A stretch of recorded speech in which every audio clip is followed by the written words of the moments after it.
আফগানিস্তানের বিরুদ্ধে দ্বিতীয় টি-20 প্লেইং 11-এ বিরাট কোহলি আচমকাই প্রবেশ করলেন। বিরাট কোহলি দলে প্রবেশ করার সঙ্গে সঙ্গে এই 4 খেলোয়াড় দল থেকে বাদ পড়লেন।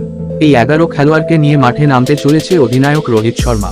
ভারত ও আফগানিস্তানের মধ্যে 3টি টি-20 সিরিজের প্রথম ম্যাচটি 11ই জানুয়ারি মোহালিতে খেলা হয়েছিল, যেখানে শিবম দুবের দুর্দান্ত পারফরমেন্সের ভিত্তিতে 6 উইকেটে ম্যাচ জিতেছিল।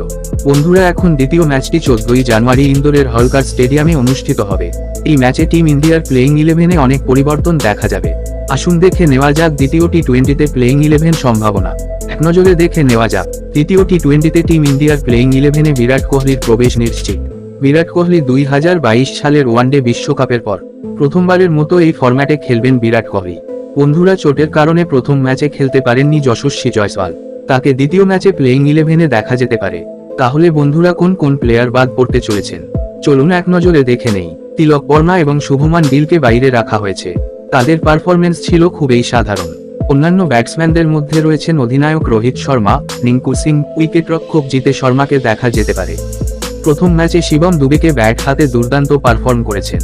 আবারও একবার ইন্দোর ম্যাচে তাকে টিম ইন্ডিয়ার প্লেইং 11-এ থাকতে দেখা যাবে এবং তার সাথে অক্ষর প্যাটেলও থাকবেন।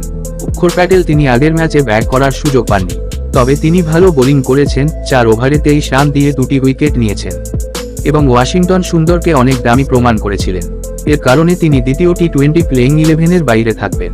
দ্বিতীয় টি-20 ম্যাচে অধিনায়ক রোহিত শর্মা টিম ইন্ডিয়ার প্লেইং 11-এ স্পিনার রবি বিষ্ণুইকে বাদ দিতে পারেন।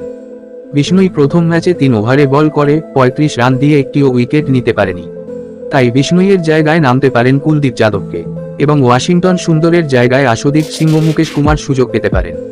তো বন্ধুরা, এই 11 খেলোয়াড়দেরকে নিয়ে মাঠে নামতে চলেছেন অধিনায়ক রোহিত শর্মা।